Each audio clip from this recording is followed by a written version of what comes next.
Welcome to Real Talk Christian Podcast, where we drink coffee and have real conversations on faith, culture, and society. This is Marc Hyde. And scared Chris Fuller. Why are you scared, Fuller? Because the conversation we're having today. Oh, man, dude, we are having an honest conversation. We haven't just sat down and just talked. You know, a lot of times we have episodes where we, have, like, here's 3 steps to do this or a theological conversation. But today, it's just 2 dudes with 2 cups of coffees talking about the honest struggles in the Christian walk. You ready, good sir? Let's go. Let's go.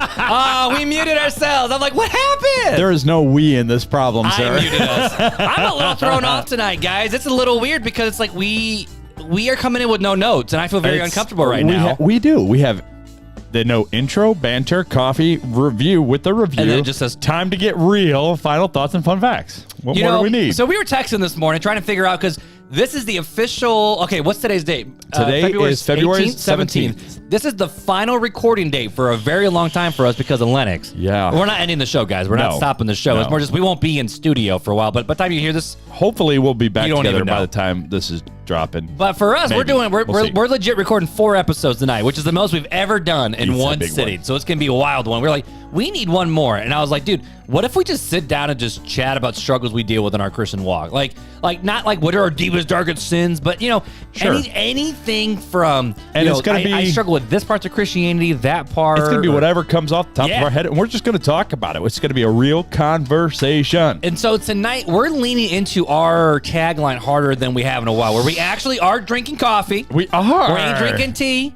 It's the coffee. Or no, I mean, you got lemonade over there. I do. I got water down there. I always have You lemonade. always do have and lemonade. it always looks neon green in the camera.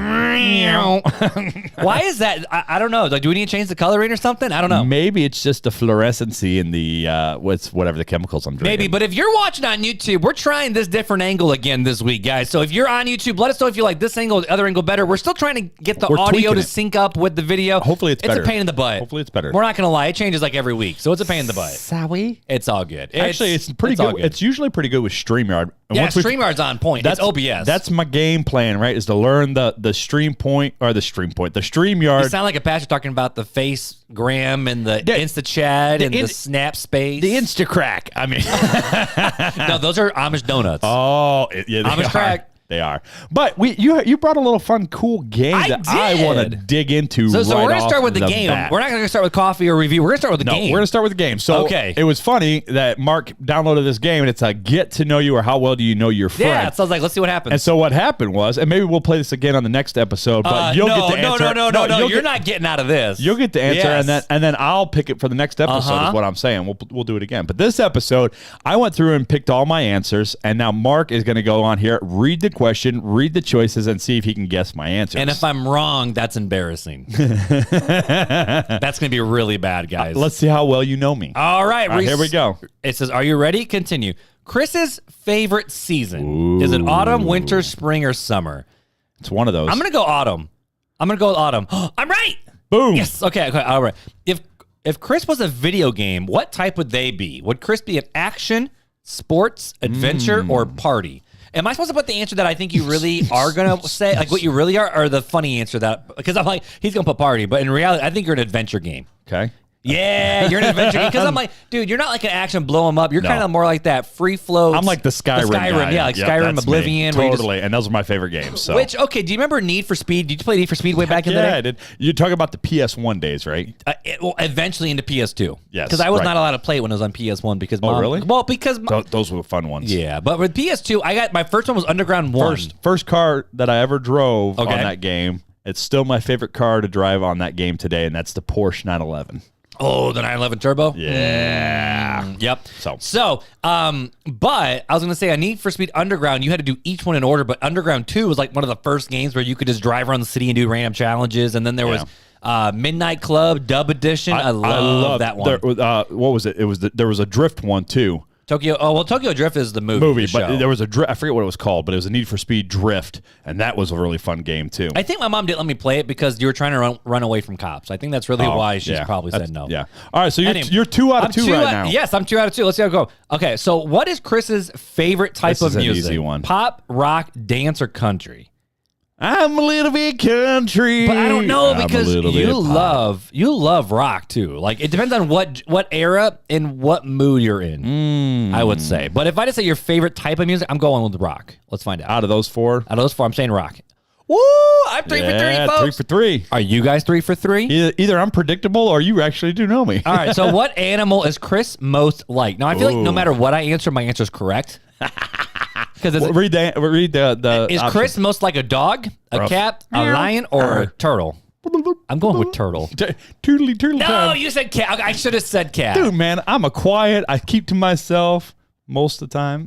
No, you're chill until it's time to like make a ruckus, and you're just knocking crap off. Exactly. Counters. You got it, bro. I would have guessed turtle though because you're just like I'm here for the vibe, guys. I'm just chilling. Now, if it was like maybe in your early days before you knew Jesus, maybe you'd be a turtle if you're picking up what I'm putting down. Yeah, probably. So it's a Friday night. What's Chris doing? None of these are correct. It's Friday. I don't see podcasting on any one of these options. That's what we do every Friday. Exactly. It's Friday night. Chris is partying, stuck at work, asleep, or binge watching TV shows. The answer technically is binge watching TV shows, but you're also stuck at work a lot. So we're gonna go with binge TV though, because that's what you would rather do. Exactly. Yeah, rather because I'm like you are stuck at work a lot on Fridays. Yeah, sometimes. So if Chris had one wish, what would it be? To be the best at everything. Ooh. Superpowers. Money. We're gonna do just like we do every night, Pinky. Take over the world. We're gonna take over the world. World domination. To be the best. Superpowers, money. I'm gonna say superpowers. If you had one wish, you would want superpowers. Okay. Yeah. I would say so far I am 6 for 6, even though it says I'm only 5 for 6. You're only 5 for 6, bro. You picked the wrong one. What period would Chris like to have been born in? Ooh. The Dark Ages? Which would the Dark Ages be considered the Middle Ages? Like Knights and Sword and King Arthur and all that kind of stuff? Okay. The 60s? The present or the future? The future is now. I'm saying the Dark Ages. But no, because then that means there's no Janelle and kids. Crap. All right. We're going Dark Ages. Yeah, you're bringing Janelle. Sorry, Janelle. You're going back with Ages. Him. And Beth would agree with you, Janelle, and says, nah, we staying right here. Okay. In a word, describe Chris's style. Ooh, classy. Glamorous. This didn't really have my style. Fancy hipster. It's the closest fancy thing. or hipster. And then the other answer would be bougie. Because you're not bougie. Okay. Based on these 4 words, classy, glamorous, fancy, or hipster, what would describe Chris's style? See, it's hard because you're not like glam. I'm not any of you're those. You're not fancy. I'm not any of those. You're very classy when you want to be. But hipster is more of the beard, the hoodies, the flannels, the lumberjacks. So I'm going with that. You say classy? I do not identify with hipster at all. No, bro. you don't I don't wear the beanies. Identify. I don't like. I'm not going to go to the coffee shops. Like I'm going to go drink good coffee. You go to the you freaking are the coffee shop. I am the coffee shop. You roast your own coffee because I can't. Yeah, because nobody else does it right like me. See, I switched screens. Okay, here we go. Question number 9. What would make Chris most happy? Oh, by the way, I'm too wrong so far. What would make Chris the most happy? More sleep, less work, more time with family and friends, or more wealth? Can we just say all the above?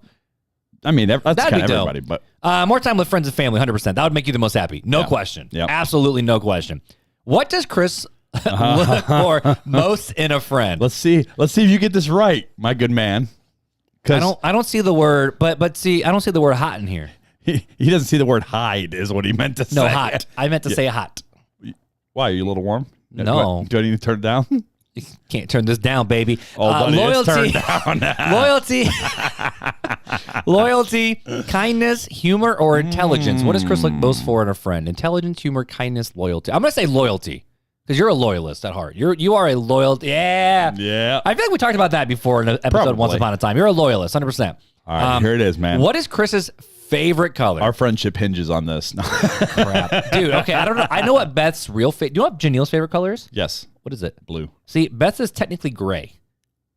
But she goes, okay. But she goes, I don't tell people that because people judge me for it. Is it that's her favorite color or Yes. that's what she likes to wear? Because if you talk about what you like to wear, Janelle's like black, gray, and dark blues. No, Beth, if the whole, like she loves gray. House paint gray, her clothes gray. Like she loves gray. But normally she doesn't like it, so I think she tells everybody blue, if I remember right. We've only been known, we were on a date last night. She lies. I'm judging her now. And I'm like, man, the last couple of years have been wild. And she just looked at me and she goes, Mark, it's been almost 3. I'm like, holy crap. Let's talk about this date night real fast because you didn't just go on a date night, bro. I got a pedicure.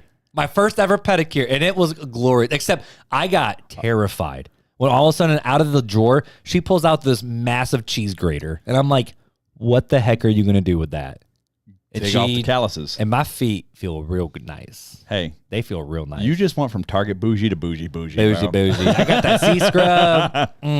It was so, and then we went to Heine's for dinner afterwards. Heine's. Have you ever been to Heine's? You know Maxie's Barn on the southeast side? Yep. The owner of Heine's owns Maxie's Barn. Oh, okay. So Heine's is a better Maxie's Barn because it's the OG. It's the fancier. It still looks like you're walking into a warehouse. Oh. It's an Elkhart. So anyway, Chris's favorite color, back to the original conversation. Yeah. About how bougie Mark is. By the way, Sabrina, it just hit 11 minutes. What is Chris's favorite color? Green, red, blue, or pink? Okay. You would say pink just to throw me off, so we're not going to say pink.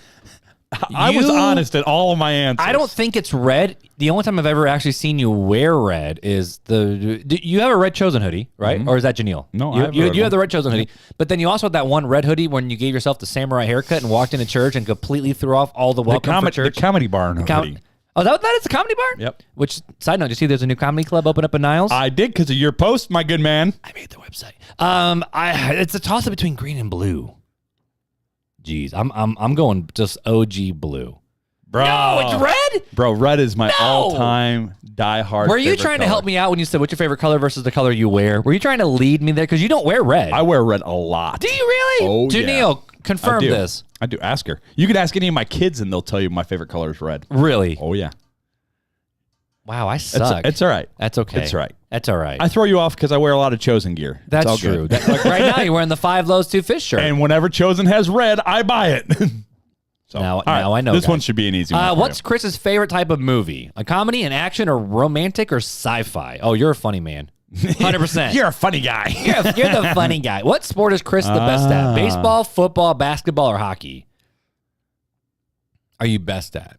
What am I best at? You're a good ball player, though. Like even baseball and football, like you're an athlete. That's the problem. But what am I best at? Football. No, baseball. Dang it. I'm a better baseball I almost player, said bro. baseball, but I'm like, dude, you can lay down a hit. You a big bro. Yeah. You a big bro. What is the question 14? I'm not doing so hot now, guys. I've gotten 4 wrong. 4 wrong? 5 wrong? I don't know. We'll see at the end. Right, what is the most interesting thing in life for Chris? Important No, I said interesting, didn't I? What is the most important thing in life for Chris? Friends and family. Easy. Sports, work, or video games? Well, obviously, it's not video games. Work pays the bills. We just talked about sports, and now it's friends and family. Winner. Okay, last one. What is Chris's favorite drink? Water, coffee, tea, alcohol? Bro. Coffee. Come on now. No, is it going to tell me how well I did after the ad? Oh, it's an ad. That's either way. That was pretty nuts. Okay, I will admit the one question I think, because the turtle versus cat one, that was just being funny. That one's like, okay, how do you identify yourself? What like out of these 4 animals? You would use that word right now, wouldn't you? To me, a cat is pretty chill, except for where they want to be mischievous, dude. And I can be mischievous at times. Last time, but you don't follow Satan. Let's see. Well, no, I don't. All right, here we go. It's going percentage. He's over 40. Wow. He's over 50. He's over 60. He's over 70. He's over 83%. 83%. Bro, that's a passing grade. I'll take 83%. I'll take it. I pass. Bees get degrees, people. So if you want to know how I do with answering Mark's questions, tune in next week. Oh, but is it next week? Because next week we're doing the live stream. We're going to do it during live? Yeah, we got to banter somehow. But I feel like that's not a good banter live because we interact with other people. Well, yeah, but I don't. I how about 2 weeks? I want to go through our normal. We'll talk about it. Yeah, we'll talk about it. Maybe come back next week or in 2 weeks. We'll find out. But we are drinking Mount. What was it again? Mount. I don't know. I just showed up and it was made. Mount Comfort Coffee. It's Peruvian. It's the Peruvian. Where did you get this from? Costco, you said? Costco, yep. Which is so weird that you buy coffee from Costco. That's still the weirdest thing to me. It's one of the, Martin's too, but they're the only 2 places I can find decent coffee. Did you see that? But here's the deal. Outside of coffee shop. Locally, so Meyer is offering Important Joe's, which is a South Bend, roasted. But it's mostly, it's usually Ethiopian. Yeah, they're an Ethiopian. That's you. I like the earthy. You like the Ethiopian. I am not a big Ethiopian. Bro, guess what? So down in Nashville, they actually have it's a coffee shop. It's Cream of Coffee. If you're from Nashville area, you know what Cream of Coffee is. They actually have different courses and classes you can sign up for specifically related to coffee. They have a tasting note course. They have a cupping course. They have a how to brew all what we do at home course. Like in person, I'm like, I want to go to the cupping one. Because I would love to be like to break the seal and taste break the the notes crust. and all those the stuff that you've done. I'm like, this would be so awesome. So anywho, that's where I was going with after that. we get back to start recording again, I will have gone to Gatlinburg, and there's like 4 or 5 coffee shops down there that I want to go to and grab some coffee for the I don't podcast. think people realize that when we go to cities, you and I both have lists of coffee shops. We're like, I want to go here. We got to stop at least at 2. At least 2 coffee shops. When I'm down to Indianapolis, I'm going to Quills all the time because I love Quills, but I got to find another local one that's a hot spot. I got to find another. Just so I have some other ones in my back pocket, But you can't beat Quills. But so we're drinking this Peruvian. Something about the Mount Comfort or something like that. Mount Comfort coffee. We're great advertisers, obviously, at this coffee. But dude, you made this crap thick. Well, I had to because I was really like, You're struggling. dragging today? I've had a long week at work, and I'm struggling a little bit, bro. I'm like, I gotta make it strong. Struggles of the Christian faith. And I told Mark, Christian I walk. said, you might want to add a little extra cream in this one, my friend. I did. And I did not. And I'm like, delish. This is a solid. We're playing some hand and foot, playing some euchre. On vacation, we're chilling at 10 o'clock at night. This is perfect. Campfire for that. going, but we got a spotlight on the picnic table. I wouldn't like this in the morning, nighttime. This hits. See, now this is how I drink it in the morning. No, see, two things. I like it best bright. part of waking up It's is not having Folgers in your cup. It's getting hit in the face with the cup. I don't know, but anyways, we do have a review to read. Janelle, are you safe? You okay? Well, I wake up before her. She's still Blink asleep. twice if you're safe. She blinked 3 times. She's not safe. Dang it! Run! Squid Games. Squid Games. All right. So we do have a review we're going to do today, and then we're going to just jump into the conversation, which I'll read the review, and we'll let you start thinking. Stinking thinking. All right. Okay, so this one comes from Mr. Godsman AK. I'm assuming gender here, guys. Mr. I'm assuming. Is it Godsman or God's man? God's Manac. Or is it God's Manac? God's Manac. God's Almanac? Wow, we're getting really deep. Anyways, 5 stars. Great listening. I like this a lot. Nice work, RTC. Informative, relevant, and helpful. Helps me understand and connect with my faith in a deeper way. Thank you. Oh, well, thank you, Mr. God's Manac. Maybe Arkansas? Isn't AK the symbol for Arkansas? I believe it is. You know who would know for sure? The Soche. Dude, you got to get, maybe not, I'm not saying you, but I'll be gone for a little while, but we got to get the Soche back on the pod. Yeah, I was talking to him about that a little bit this week about him and his podcast adventures. Actually, has he stopped doing his, he podcasts for the church. He does his blog podcast now. Which so I'm so thankful he used to write that. The blog, and now he's taking the blog and putting it in a podcast As it format. should. We've been preaching a long time that churches need to podcast to get their content out, because that's what people are doing nowadays. Is it the new Sunday school? It's the new Sunday school, baby. It's the new Sunday school. So it ain't a connect all right. group. So it ain't a connect group. It ain't a small group. It's time to get real. I promise you I'm not stalling to get in this conversation. 18 minutes and 22 seconds. I love it. Well, when I look back at some of the conversations we've had, this is kind of where this idea was coming, right? We've had so many conversations around theological ideas like the Trinity and not even just like the sacraments, baptism, communion. That God is so good, why is there evil? Yeah, like there's the problem of pain and evil and suffering. We've talked about different, more like cultural issues. Like we talked about COVID and we've done what's what I'm looking for? Taking God out of schools. We've talked about prayer, guns. We've done the entertainment one, like what should Christian entertainment look like, which was based off of when we, but what does the Bible say, the conversation we had with them. Yep. Man, what else? Podcaster lives. We've had 180 episodes. Now, almost 200 episodes, guys. We've had a lot of episodes. This is episode 195, not including the bonus episodes. That's true. So we're probably pretty close to 200. But either way, we always say, we want real conversations. But so many times when we come with our notes, it's almost like mini sermons, Or we have okay, here's the 5 points that I have for this, or here's a bunch of quotes and statistics, and I'm like, dude, let's just strip it all back. And it's really nothing. It just says talk. It says time to get real, and then the fun facts are at the bottom. And so rather than bring in the statistics and the setup and the quotes and the banter and the points and the scripture passages and all these different things, let's go back to our roots, Like episode 1 where we talked about does my past affect my future? And we talked real about us. Well, yeah, because there was 0 notes.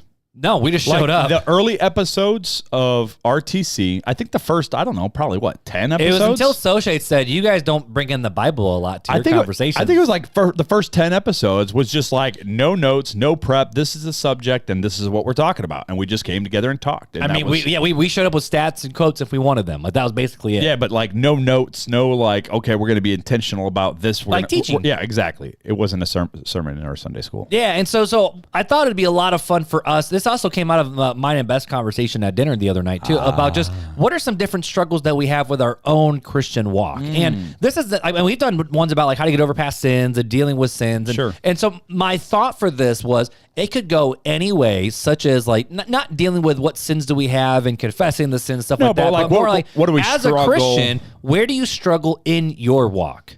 Like, And so like I guess I'll get started, right?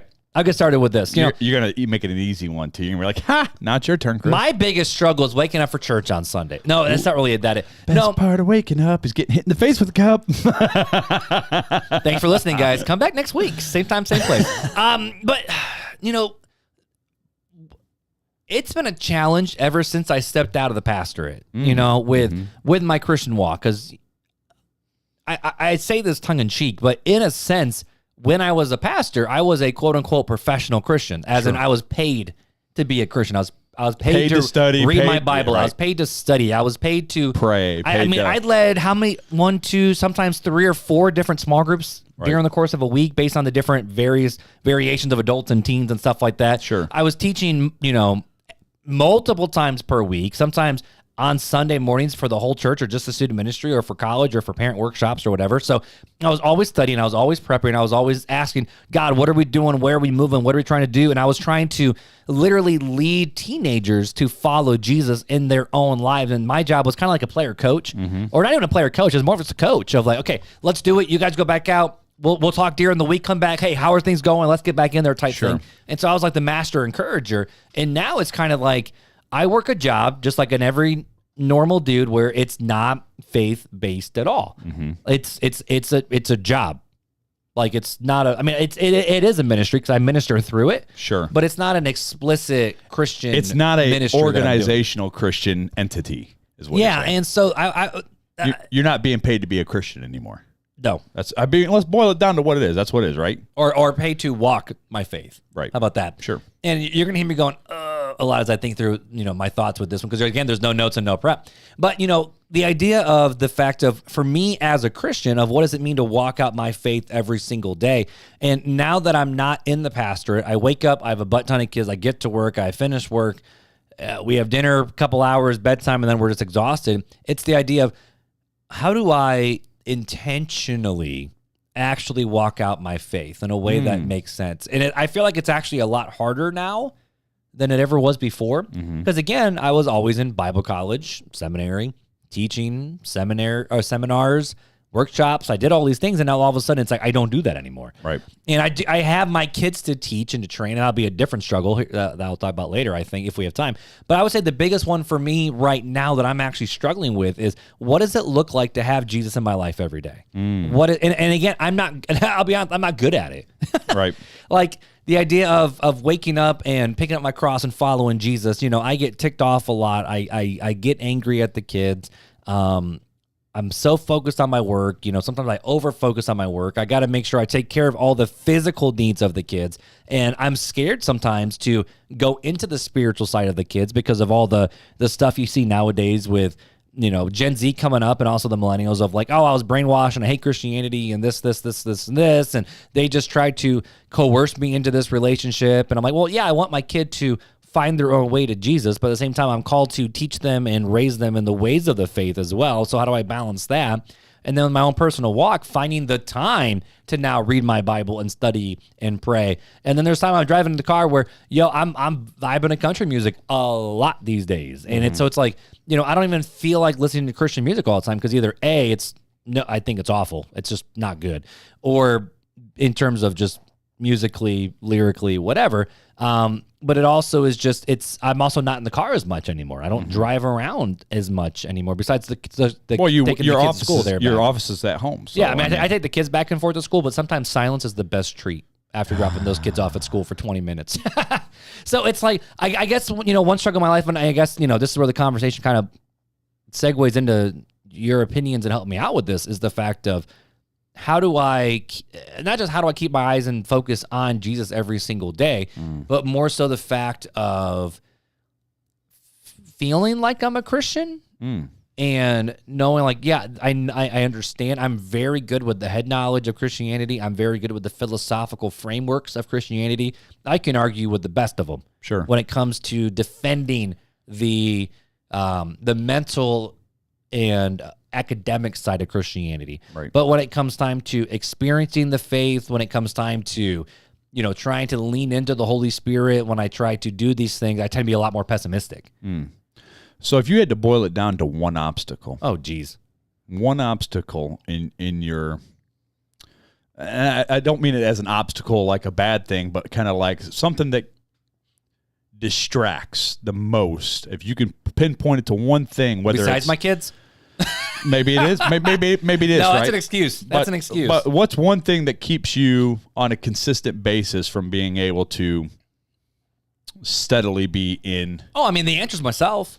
Because there's okay, times. but what's a little deeper? Like, so okay, yeah, self. That's an easy one. Okay, yeah, but like, I'm talking more like practical day to day. Like, okay, for me, sometimes it's, hey, I got to go to work, and by the time I get home, I'm exhausted, and I just feel like vegging out.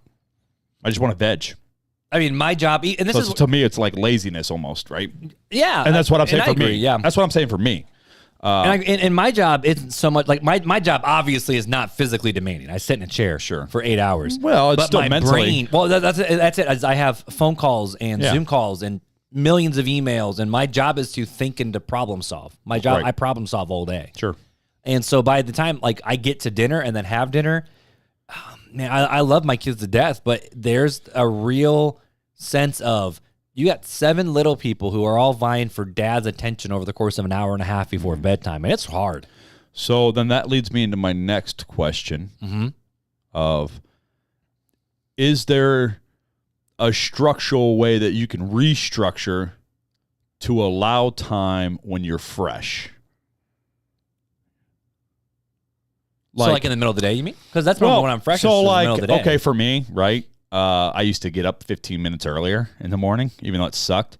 But I was fresher, and I had like 15 minutes where I could just sit down and like read my Bible. Oh, see, I'm normally freshest quietly in the middle of the afternoon. Well, that's what I'm saying. Like, is there a way to restructure to where you could have your quiet time and still be fresh and not feel like, is there, that's just my question to you. I'm not saying that you can or can't do it. I'm not judging you about it. I'm just asking questions. No, there's times for it. I think part of the issue is I feel a lot of overwhelm in terms of like, just shooting straight. Like, I never dealt with anxiety, or I've never dealt with not being able to control my emotions or anger or stuff like that. I never struggled. Well, I struggled as a kid, but not as an adult until recently. And I've had those struggles. And so I'm on a version of medication, not for anxiety, but more of, it just kind of keeps it where I can process through rather than just boiling over and blowing up type thing. It kind of, it's kind of like when you put salt down on ice, it kind of lowers the melting point, or lowers the freezing point. So instead it lowers the boiling point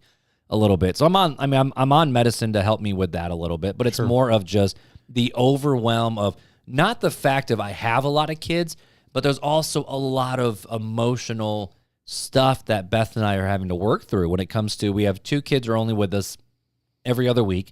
And sadly, I mean, one of them, I don't want to use their name in case they're listening, but sadly, one of them is starting to ask questions and having struggles and feeling jealousy of, well, why do they get to spend every single week with Grammy and I don't? Right. They spent the night 3 times. I haven't spent it once. Right. And so we're dealing with the emotional toll of that. We're dealing with the emotional toll of our other kids and their actual physical handicaps and trauma and therapy. These are all things you've dealt with before, right? Not as much. But I think of your siblings.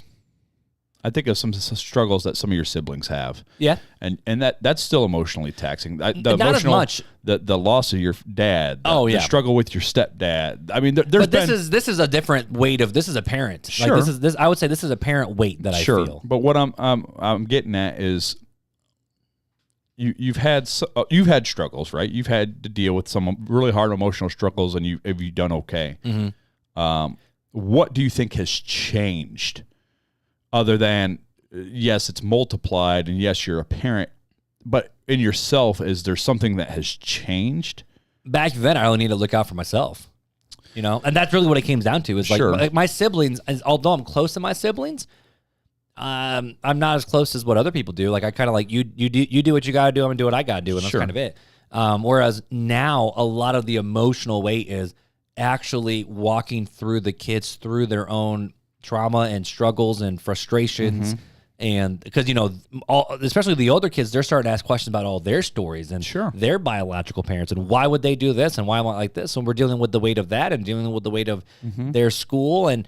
Also, just the weight of I'm supposed to be the spiritual leader, and it almost feels like I would say I always feel overwhelmed of I'm supposed to do this, I'm supposed to do this, I'm supposed to do this. Not in terms of like I'm supposed to share my faith, go to church like that. That's easy. So, do you feel like you have to be a good Christian father because that's what's expected of you? Oh, 100%. To be honest with you, than it's something that you get to enjoy doing. Right now, it's a duty. And why do you think that is? Why do you think you feel that way? Sorry, I don't mean to get all psychology here. Real talk. I'm just asking questions. How does this make you feel? No, but should I go sit on the couch? Well, we'll get my notepad out now. No. Say the question again. Okay, so you feel like it's a duty, and you can't just enjoy the opportunity, right? Because when you were the student pastor.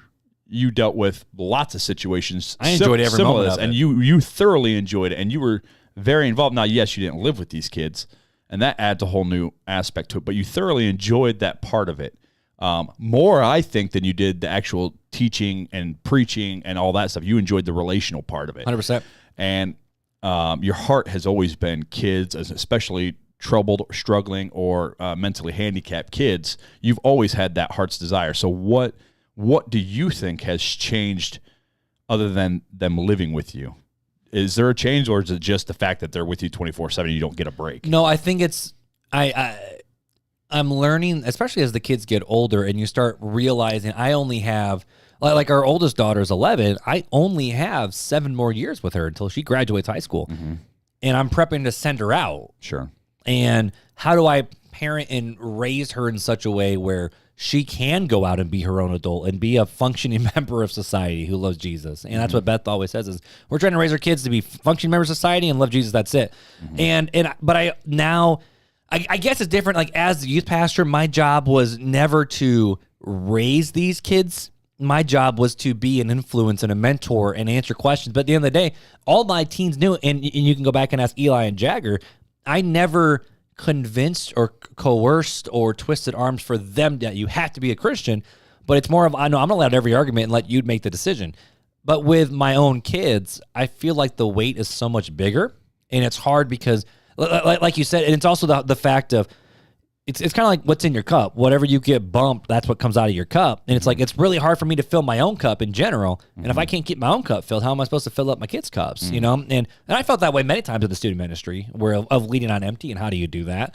And I've had to work through that. But with my kids, I think it's a bigger struggle, especially as they are older, of they're starting to ask the big questions and understand the faith and all these different things that I'm supposed to be training and I'm supposed to be equipping. And I mean, even my son asked me the question the other day. He goes, Dad, well, how come you don't read the Bible every day at this house when I do at the other house? Which is really ironic if you know the situation. But, sorry, I'm looking up. No, you're good. But those are those real questions, and it's like my only answer is in my head, I'm like, we don't read the Bible all the time because I'm just lucky to get through to bedtime without being exhausted. Sure.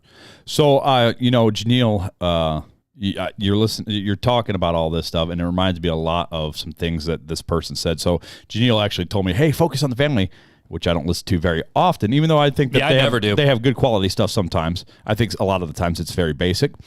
But she goes, there was this Dr. Meg Meeker was on yesterday and today on a 2-part episode that they did called Helping Your Daughter Become a Confident Woman, right? Where it was talking about, she wrote a book called Strong, Strong Father, Strong Daughter, I believe is what the book was called. She's a pediatrician, but she's also in the child psychology. Because they have 1,000 shows. That one. The main one, not the parenting one? Okay. So it's the first top two. Those two right there. And what she was saying, that the main thing I got out of it is stop trying so hard to basically say the right things or think of the right things to say, but live it out, right? And I think about living out our faith and being the hands and feet of Jesus. And so often we worry about what's the right thing to say. How am I going to answer this question? We overwhelm ourselves and cause ourselves so. I do it all the time. Cause myself so much anxiety of thinking about the what ifs. Mm-hmm. What if they don't become a Christian? What if they struggle? What if they become gay? What if they become a drug addict? What if they become an alcoholic? Hey, I was a womanizer. Will my son be a womanizer? Will my daughter get pregnant out of wedlock? Will they be promiscuous? It's constant, right? Mm-hmm. And I think that when the Bible talks about cast all your cares upon him for he cares for you, that is exactly what it's talking about, right? Sometimes we get ahead of ourselves and we start thinking about all the what ifs rather than saying, you know what, Lord, I'm going to live my faith out the best I can. And in that, it's being the hands and feet of Jesus, right? It's my kids are going to see how I live my faith, not what I tell them, because my words and this Dr. Meg Meeker, she said, you could say all you want, but if your actions are different from what you're saying, kids don't pick up on the words, they pick up on the actions of the parents. Right. And so if you say, hey, you keep your room clean because cleanliness is next to godliness, and then they go into your room and it's a pigsty, that speaks louder to them, and that's what they're going to remember, those key moments rather than what you said. And she gave an example of her own life. She's always talking about being a good and faithful giver and taking care of the poor and the needy and stuff like that. And she sent her husband, and her daughter went with her husband to go get Chinese food. And she goes, all I really wanted for Chinese, we ordered everything, but the thing I really wanted was egg rolls. And my husband and my daughter came back, and there were no egg rolls, and I tore into him, and I went off on him. She goes, and my daughter came up to me. My husband didn't say anything; he just took it and kind of went about his business. My daughter, who was 8 at the time, she said, came up to me and goes, "Mommy, don't be mad at Daddy." And she goes, "Why not?" And she goes, "Well, he saw a man digging through the garbage, hungry, and he went and opened up the bag of Chinese food and said, 'Pick what you want.' And he picked the egg rolls." And that was like a moment. So that's what the daughter saw as an action. The dad didn't say anything, but he just did. He was the hands and feet, right? He was the example. And I think oftentimes we read the Bible and we think, oh, well, Jesus is teaching this and teaching this and teaching this. But I don't think that's what the disciples really picked up on. I don't really think they really had time. I think of the chosen, right? Mm-hmm. The feeding of the 5,000. They're repeating the message or they're helping feed the 5,000. But that's not what they remembered the most. They remembered what he did. How Christ acted, how he helped the poor. And you can see that through the rest of the New Testament writings, right? And how they portrayed Jesus and what he did and how they remembered it. Being the hands and feet of Jesus isn't just talking about what he says, it's living out what he does. And I think that that's where we as parents need to be even Christians, is live out our faith the best we can. And it doesn't matter if our kids, I think of you and I, if our kids see us being Jesus, being Christ to the world, not because we have to, but because we want to, and we're actually seeking and desiring that, I think that's going to have a more impact than our nightly devotionals with them. Now, not that that's a bad thing or not that we shouldn't do that, but I think that they're not going to remember me telling them the story of Moses or the story of Jonah or the story of, this, that, or King Saul, King David. What they're going to remember is, hey, Dad took time to sit with me and do a devotion. Hey, I came out. There was this lady too in the first episode. She talked about, I remember going and walking past my dad's bedroom and him being by himself, but seeing him in his room on his knees praying. Like that stuck with her all these years later. And it's just the kids pick up and they see these things, right? And I've heard many people say stuff like that all the time that, hey, I remember my dad doing this or my mom doing this, and this is how they did. I remember, if you talk to Janelle, I remember every morning seeing my mom doing her devotional when I woke up. I came out and she was doing her devotional at the table, doing her quiet time. And that spoke to her, right? And that helped her Christian faith. And yes, we want to be the best example we have. But I think when we try to be the perfect dad or the perfect Christian, we're not the perfect Christian, right? this is where we got to rely on Christ and God, and we just got to be real, right? We got struggles, and when we fail, I think it speaks more to the child when we go up to him and say, "Hey, listen, I failed. Like I did wrong, and I'm sorry." And I've had to apologize to God about the same thing or whatever. Just be real about your faith, right? Hey, Daddy's struggling. Daddy's struggling. It ain't right now. I'm having a hard time finding time or energy to read my Bible, and that's not right. And I want to tell you that that's not right, but I'm going to do better. I'm going to try to do better.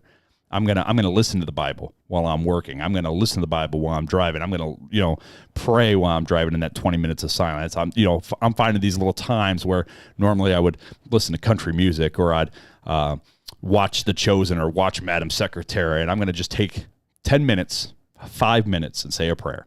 I'm going to take 10 minutes, 5 minutes, and do a devotion and just start getting back in the habit of making that a habitual part of my day, not because I want to be this grand Christian, but because I want to have the relationship with Jesus. And I think that's what it stems down to is, this is the big difference between you and I feel like this is where we've kind of started meet in the middle a handful of years ago, where I am which again, there's nothing wrong with, I'm a very academic thinking Christian. Yeah. And whereas for you're more of like, man, I just love Jesus. And because I love Jesus, that makes me want to grow in my knowledge of him. Right. And you're supposed to, like we read in the scripture, we're supposed to add on to your various levels of your life anyways.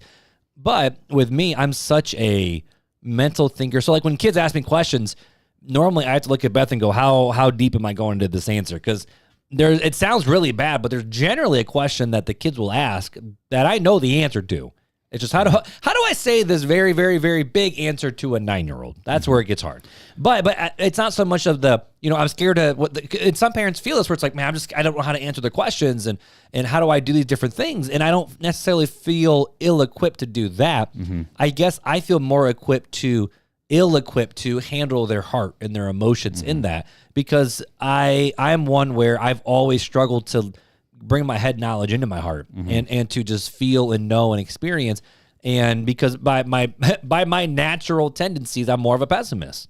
People don't realize that, but if you know me long enough, I kind of look at everything. I look at the negative side of it, but all the things that could happen that would go wrong. Right. Not the person who looks at a thing and goes, oh, this is all the things that could go right. I'm like, no, but you got X, Y, and Z. And if you ain't got this crap in order, you're going to be screwed. Like, that's how my natural tendency is. I'm the same way. Right? And so, but when it comes to how am I supposed to shepherd a kid's heart when I have a hard time shepherding my own, I think that's where my struggle comes with the raising of the kids. And there's also the tried and true struggle of the nature of the beast. Like, my family situation is very unique in terms of we have five girls that are adopted. Different ones have different needs and special needs and abilities when it comes. I mean, we got some kids who have to go to school all day and still do 2.5, 3 hours worth of homework a night, which is ridiculous. We have other kids who are just very quiet and reserved and don't want to have these big conversations. We have other ones where when they come into the house, which obviously they want to be with dad and they want to be with Beth, but when we only have certain kids half of the week, they're like, I want all of your attention because I haven't had it and I need it. Yeah. But then I can't forget the other 5 kids. Sure. Well, and so it's hard. It's really hard. You have a and this is where it starts. Mentally, I know this is where you grace have kicks a difficult in. Right. You have a difficult situation. I won't say it is. It's not impossible. I'm not complaining about it. No. I love my family. No. I don't feel like you are, but I know it's hard. But you're not alone, because I think of Jess Ronnie. Right. And I understand the struggles you have. She has a blended family, and she has a kid who can't do anything by himself. Right. Nothing, and he will never leave that house ever. And yet, she struggles, and she's a person that gets you. And I'm sure there's other people out there listening right now who hear your story and go, yeah, I get it, Mark. I'm with you, Mark. And so don't feel like you're alone, right? And this is where this is great, right? We can have these conversations, and there's maybe somebody listening that can reach out to you and encourage you that's in the same situation. And that's also what the Facebook group's for, so we can connect. Exactly. So I don't want you to look at that negative side, that I'm alone in this situation, because you and Beth are not alone. There are other people out there with difficult situations, and there's probably some people out there with more difficult situations than what even you guys have, which is crazy to think about when you're in that situation, right? But think about 5 years ago, you thought, well, not even 5, I guess 3 years ago with the big blow up. Oh yeah, 3 years ago. You thought you had a difficult situation at that time, not knowing that God had something a little bit more challenging. But God does not give us what we can't handle, right? So he saw you fit to be able to handle this. No, I actually disagree with that statement. Well, I think God gives us way more than we can handle. I don't think so. I flat out don't agree with that statement. I think God gives us more. This is where I've always taught too. Is sure God gives us more than we can handle. No, because that makes us rely on Him. No, He gives us what we think we can't handle. It's like all right. So here, but so where's that in the scripture? You know. But here's the thing, right? So think about it this way: you're in boot camp, right? And what's their job? Oh, you've done to break you down and build you up. You've done 50 push-ups. Well, here's the thing, right? You've done 50 push-ups. You owe me 5 more. It's like weightlifting, right? Mm-hmm. The only way to grow your muscles is to make it difficult to where you think that you can't do it. And then God goes, you can do a little more. You can do a little more. And He pushes you because if you couldn't handle it, you would break and you would die. So He does not give you more than you can handle. But does He? Because we see in Scripture a lot of times where, like, even Paul, Peter, like they got more than they could handle. No, they didn't. Because why? What did it do? It made them turn to them, and they could handle it. Right. But it wasn't more than they could handle, or else they would have never made it. But would have been. But this is my question: is it more than they can handle on their own? This is where I can have a really strong mental. I didn't say on your own. I just said not more than you can handle. Mm-hmm. There's a way to handle it, isn't it? Cry out to God. You're handling it. Right. And so I think we're coming at it from two different angles because my personality is I am like my mom was a single working mom. You pull your boots up and you go. Like you just make it happen. And so that's my mentality is you just grind and you make it happen. Sure. Like I make it happen. Well, but that's because that's my innate personality. God hasn't given you more than you can handle to where you reach out to Him. Right? But you're still taking care of that. Right? You still have to make the mental choice to say, I'm not going to walk away from this. I'm going to reach out to God for help. Right. I'm not going to walk away. Because when I'm weak, that's when He's strong. It's too much for me. Say. I'm going to kill myself. Oh, no. Not that. Not end it. This marriage and family is too much for me. I'm leaving. Oh, and that's not what I'm saying. Well, but what I'm saying is that when you're a Christian, God doesn't give you more than you can handle because when you feel overwhelmed, you naturally reach out to God. So it's not more than you can handle. No situation does He give you that you can't handle with His help. Mm-hmm. And I would just word it that you can't handle it, so that's why we need His help. But but it takes a conscious choice, does it not, mm-hmm. to reach out for Him? Which is what? A lifeline? That's faith. Okay, so you still have to do something, right, to make it through? Mm-hmm. Okay, well, that's what I'm saying. Right. You're still doing something. You're having to reach out for it. If you don't reach out for it, you're just done. And we see that all the time. Look at how many suicides we have, right? People say, I can't do it and give up. Well, Paul says something different. He says, keep running the race. Pick yourself up, run the race. You fall, that's fine. Pick up, go. Carry your cross. Mm-hmm. Keep pushing forward. That's all I'm saying. I like it. What about you, big guy? Because we don't got a whole lot of time left in this episode. That was a Marc soap opera episode. It's the natural conversation. I mean, I don't know if it necessarily needs to go anywhere else. I think this was a good conversation. And, I mean, we can talk about me all day long, but we could also save me for another day. I like that one. I like that one. Extra episode. So to kind of land the plane on this, it's one of those situations where, we all go through struggles. We all have our fights. We all have and that's the thing I want people to realize. And I always wanted people to realize of even their pastors is the fact of, we're real people with our own real struggles. Like I struggle to love Beth in the way that and this is mentally, I go back to the way I love Beth the way I should. Sure. Parent my kids the way I know I ought to. And be the spiritual leader of my home. And before it was always like, oh, you just do it. And now it's like, man, it's freaking hard. It's always been hard. And I'm such a person where I know my tendencies is to get mental and theological and philosophical, and that's needed. But the Bible's, because the Lord, Shema, the Lord our God is one. You shall love the Lord your God with all your mind, soul, and strength. I love the mind aspect and I love the strength aspect, but soul, heart, seat of your emotions, that's hard for me, man. Right. That's hard for me. So if you would say one final encouragement of how would you encourage someone who's kind of in that spot where it's like, man, I know I ought to, I know what's right. I can not give all the right answers, but more of like, oh yeah, I'm supposed to do this, but how do you just seek after God in a way where your heart's involved and not just going through the motions or a mental, what's the word I'm looking for? Mental exercise. I think, I guess my final kind of encouragement, but kind of not encouragement.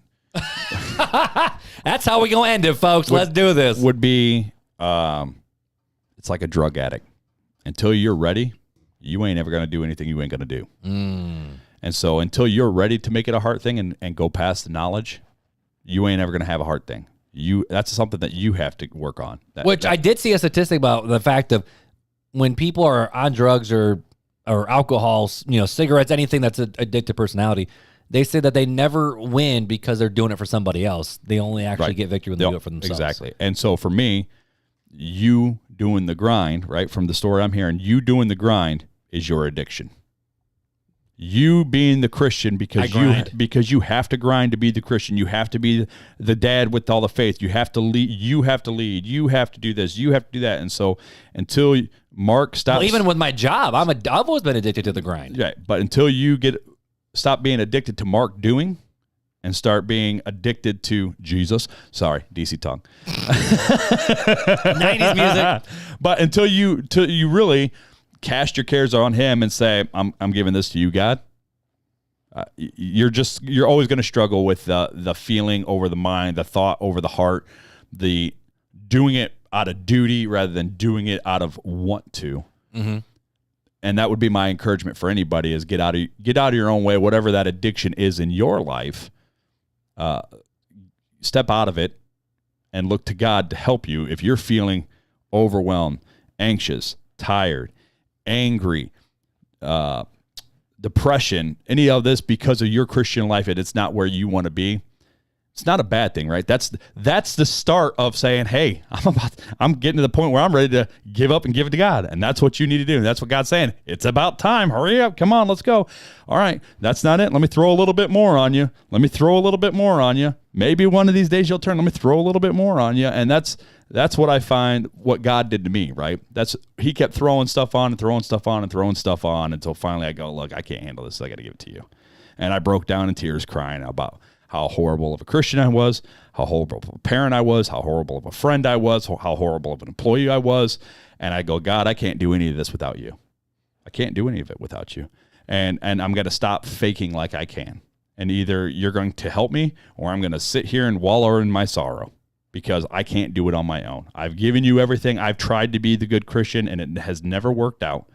So all I can do is say, I will do my part. Please help me. Help me. I will do what you direct me to do, but I got to have the feeling behind it. You've got to touch me and you've got to move my heart. Time for Fun Facts with Filler. Is it really a fun fact after a conversation? I don't know, like man. That was therapy session with Mark. I don't therapy like session it. for Mark, rather. That's right. Next time it's my turn. You can be my therapist, and I'll lay on the couch. Okay, that sounds good to me.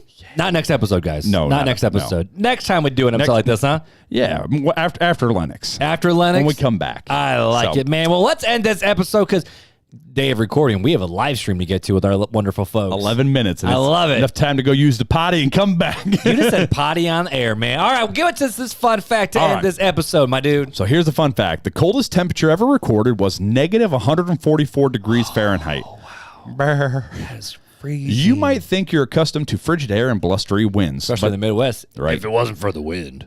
But the average winter day has nothing on the coldest day ever recorded, which was 144 degrees negative Fahrenheit. The temperature was recorded in Antarctica during a span of research between 2004 and 2016. Just a few breaths of air at that temperature would induce hemorrhaging in your lungs and kill you. Holy crap.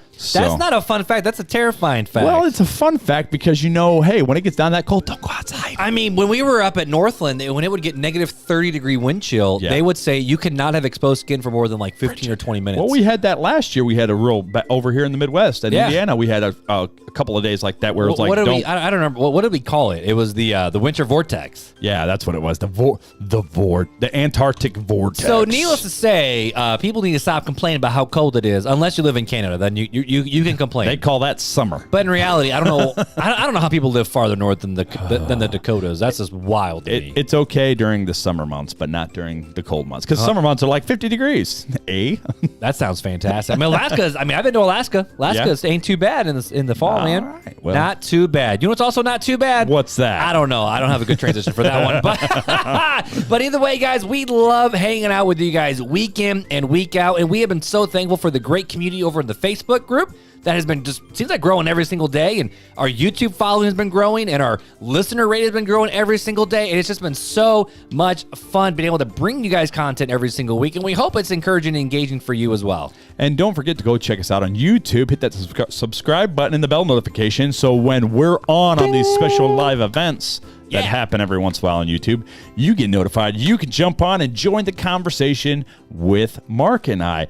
Also, if you haven't seen The Chosen, as you can see, that's the apparel today. Don't forget for you, I'm wearing Notre Dame. That you should go and watch that. And it's not your job to what do they say? It's not your job to feed the 5,000, only to bring your loaves and fish. There you go. Now, it might be a good conversation because we've had some interesting conversation in the Facebook group about is The Chosen actually good or not. We've had some good, which is great. We're here for it. We're here for those conversations. So let's have those conversations. Just like always, leave us a rating and review anywhere you listen to podcasts. Share this with a friend. Let's continue these conversations. But today, we got to end it. So until next time. You guys take it easy.